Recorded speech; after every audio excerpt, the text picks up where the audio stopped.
সুতরাং এতক্ষণ আমরা নো লোড টেস্ট এবং ব্লক রোটর টেস্টের উপয়োগ করে 3 ফেজ স্কুইরেল কেজ ইন্ডাকশন মোটরের এফিসিয়েন্সিকে ডিটারমাইন করার ব্যাপারে জানলাম।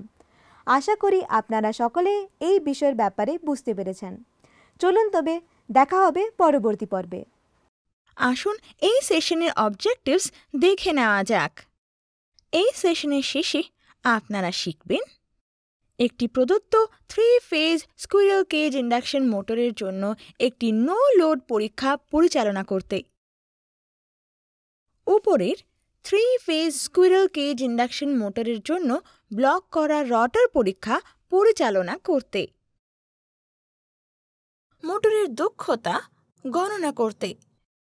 এই পরীক্ষা পরিচালনার জন্য প্রয়োজনীয় ইকুইপমেন্টস এবং টুলগুলি হল ব্রেক লোডিং ব্যবস্থা এবং স্প্রিং ব্যালেন্স সহ 3 phase squirrel cage induction motor, 3 phase auto transformer, triple pole single throw TPST switch, moving iron voltmeter, MI ammeter, tachometer, dynamometer, type watt meter, connecting wires. যেহেতু stator current প্রধানত no load টেস্টে প্রকৃতিতে চুম্বকীয়, তাই current প্রকৃতিতে অত্যন্ত inductive. অতএব no load পরীক্ষার অধীনে পাওয়ার ফ্যাক্টর খুব কম। নো লোড পরীক্ষায় একটি লো পাওয়ার ফ্যাক্টর LPF ওয়াটমিটার প্রয়োজন। ব্লকড রটার পরীক্ষায় সম্পূর্ণ লোড কারেন্ট ওয়াটার মিটারের মধ্যে দিয়ে সাপ্লাই হয় এবং তাই একটি unity power factor UPF type water meter ব্যবহার করা হয়। একবার মিটার সিলেক্ট হয়ে গেলে নো লোড পরীক্ষার জন্য সার্কিট ডায়াগ্রাম অনুসারে সার্কিটটি রগ করা দরকার।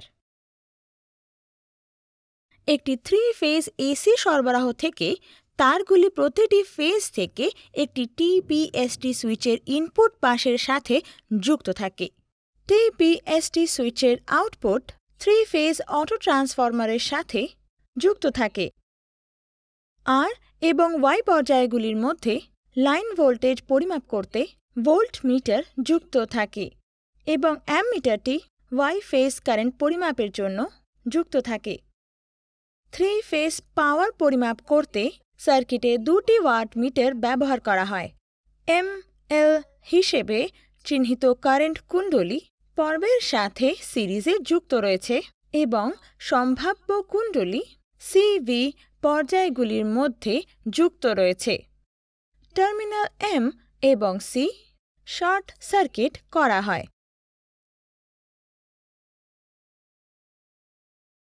মোটরের স্টেটর ফেজ ওয়াইন্ডিংগুলি সার্কিট ডায়াগ্রাম অনুসারে ওয়াটমিটার এবং অ্যামমিটারের মাধ্যমে অটো ট্রান্সফরমারের আউটপুটের সাথে যুক্ত থাকে। 3 phase power supply switch on করুন।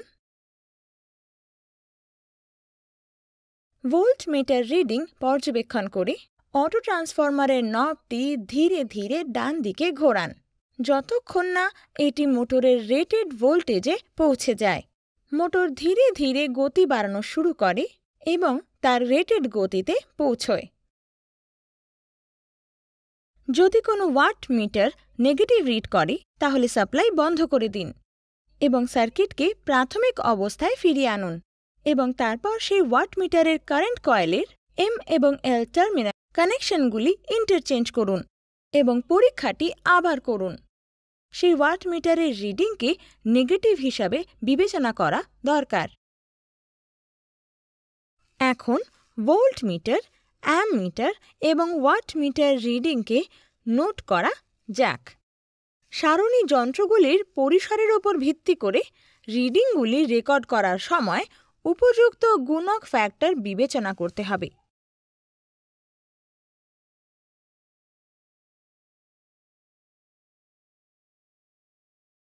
সাপ্লাই বন্ধ করুন এবং মোটরের সমস্ত মিটারের কানেকশন ডিসকানেক্ট করে দিন। একটি কম ভোল্টেজ ডিসি সাপ্লাই প্রয়োগ করে স্টেটরের প্রতিরোধের পরিমাপ করুন, যেটি স্টেটর ওয়াইন্ডিংয়ের দুই প্রান্তের মধ্যে থাকবে। এমসি টাইপের একটি voltmeter 0 to 30 volt range stator terminal এবং এমসি টাইপের একটি অ্যামমিটারের সাথে যুক্ত করা যেতে পারে, যা 0 to 2.5 রেঞ্জের স্টেটর ওয়াইন্ডিংয়ের সাথে সিরিজে সংযুক্ত করা যেতে পারে। এই টেবিলে মিটার রিডিং রেকর্ড করা এবং ট্যাবুলেটেড করা যেতে পারে। যদি স্টেটর ওয়াইন্ডিংগুলি স্টার মোডে যুক্ত হয়ে থাকে, resistance per phase RP equals to V/I into 1/2, তার মানে RP equals to R/2। যদি স্টেটর ওয়াইন্ডিংগুলি ডেল্টা মোডে যুক্ত থাকে, resistance between two terminals R is equals to V/I. Let the resistance per phase equals to RP. R equals to RP parallel to 2RP, তার মানে 1/R equals to 1/2RP plus 1/RP. Resistance measured is equals to 2/3 RP. তাহলে RP resistance per phase of stator is 2/3 R. আসুন no load পরীক্ষার সময় নেওয়া reading থেকে no load loss গণনা করি। নো লোডের সময় লস হল I²R লস স্টেটর ওয়াইন্ডিংয়ে, স্টেটর এবং রটারের কোর লস, ঘর্ষণ এবং বাতাসে লস।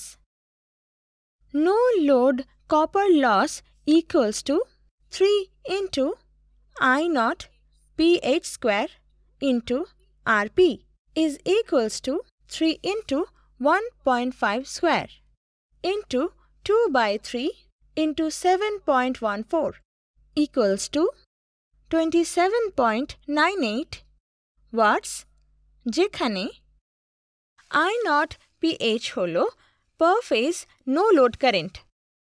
স্টার কানেক্টেড মোটরের জন্য I0 phase is equals to I0। Star connected মোটরের জন্য I0 phase is equals to I0/√3। Core loss, friction এবং হাওয়ার কারণে যে লস হয় তা প্র্যাকটিক্যালি ইন্ডাকশন মোটরে কনস্ট্যান্ট থাকে।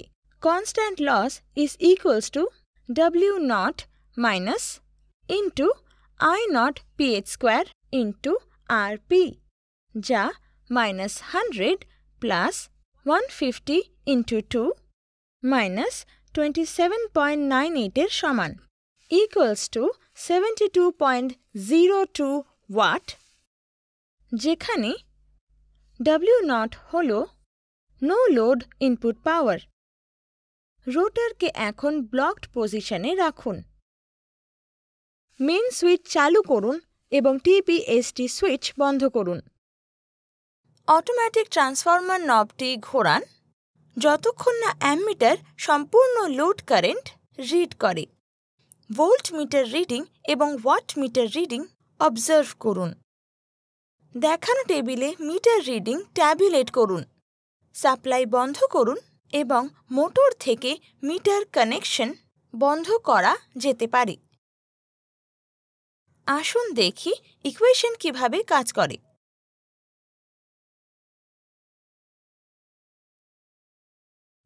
রিক্যাপ, আজকে আমরা শিখেছি একটি প্রদত্ত 3-ফেজ স্কুইরেল কেজ ইন্ডাকশন মোটরের জন্য একটি নো লোডের পরীক্ষা পরিচালনা করতে। ওপরের 3-ফেজ স্কুইরেল কেজ ইন্ডাকশন মোটরের জন্য ব্লক করা রোটরের পরীক্ষা পরিচালনা করতে। মোটরের দক্ষতা গণনা করতে। সুতরাং এতক্ষণ আমরা নো লোড টেস্ট এবং ব্লক রোটর টেস্ট এর উপয়োগ করে 3-ফেজ স্কুইরেল কেজ ইন্ডাকশন মোটর এফিসিয়েন্সিকে ডিটারমাইন করার ব্যাপারে জানলাম। আশা করি আপনারা সকলে এই বিষয়ের ব্যাপারে বুঝতে পেরেছেন। চলুন তবে দেখা হবে পরবর্তী পর্বে।